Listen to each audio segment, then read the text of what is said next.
നമസ്കാരം, ന്യൂസ് കാർഡിലേക്ക് സ്വാഗതം. നിങ്ങൾ ആരെങ്കിലും ചെകുത്താനെ കണ്ടിട്ടുണ്ടോ? എന്നാൽ കാണാം ഭൂമിയിലുള്ള ചെകുത്താനെയല്ല, അങ്ങ് ആകാശത്തുള്ള ചെകുത്താനെ. ഏപ്രിൽ ആദ്യവാരം നടക്കുന്ന സമ്പൂർണ്ണ സൂര്യഗ്രഹണത്തോടൊപ്പം മറ്റൊരു ആകാശ കാഴ്ച കൂടി ലോകത്തിന്റെ പല ഭാഗങ്ങളിലും നടക്കും. ഡബിൾസ് കോമറ്റ് അഥവാ ചെകുത്താൻ വാൽ നക്ഷത്രം എന്നറിയപ്പെടുന്ന വാൽ നക്ഷത്രം അന്ന് ദൃശ്യമായേക്കാം. സൂര്യനോട് അടുത്തു നിൽക്കുന്ന നിലയിലായിരിക്കും വാൽ നക്ഷത്രം അന്ന് കാണപ്പെടുക. 12P പോൺസ് ബ്രൂക്കസ് എന്നാണ് ഈ നക്ഷത്രത്തിന്റെ യഥാർത്ഥ പേര്. 1812 റീൻ ലൂയി പോൺസിനും 1883 വില്യം റോബർട്ട് ബ്രൂക്സിനുമാണ് ഈ വാൽ നക്ഷത്രം കണ്ടത്. അതുകൊണ്ട് തന്നെ ആദ്യമായി കണ്ട രണ്ട് ഗവേഷകരുടെ പേരാണ് ഈ വാൽ നക്ഷത്രത്തിന് ചേർത്തിരിക്കുന്നത്. 17 കിലോമീറ്റർ വീതിയുള്ള ഈ വാൽ നക്ഷത്രം ഓരോ 71 വർഷമെടുത്ത് സൂര്യനെ ഭ്രമണം ചെയ്തു. കൊമ്പിന്റെ ആകൃതിയാണ് ഈ വാൽ നക്ഷത്രത്തിന് ഉള്ളത്. അതുകൊണ്ട് തന്നെയാണ് ഇത്തരം ഒരു പേര് ലഭിക്കാനുള്ള കാരണവും.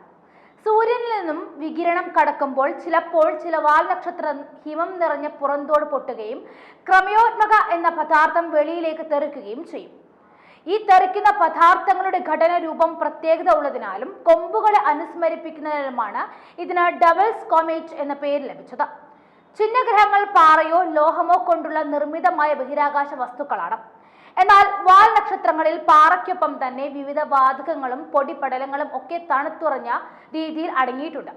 ഇവ സൂര്യന് സമീപത്തെത്തുമ്പോൾ വാതകങ്ങൾ ചൂടായി പുറത്തേക്ക് പോവുകയും ചെയ്യും. വാല് പോലെ ഘടന പ്രത്യക്ഷപ്പെടുകയും ചെയ്യുന്നതാണ് ഇവയുടെ പ്രത്യേകത.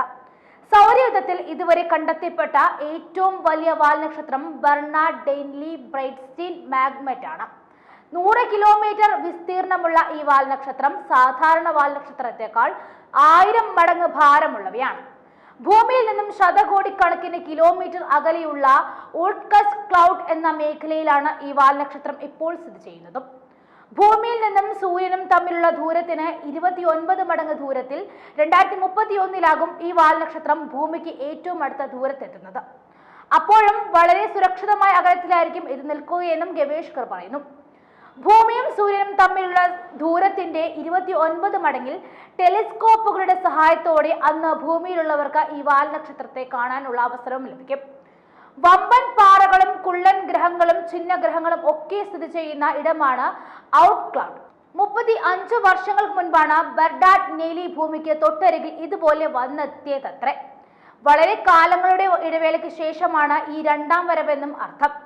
പണ്ട് വന്നപ്പോൾ എത്തിയതിനേക്കാൾ അടുത്താണ് ഇത്തവണ എത്തുന്നതെന്നും ശാസ്ത്രജ്ഞർ പറയുന്നു. എന്തായാലും ബഹിരാകാശത്ത് നിന്നുമെത്തുന്ന അതിഥിയെ കാണുവാനും വരവേൽക്കുവാനും ഒന്ന് റെഡിയായിരുന്നു.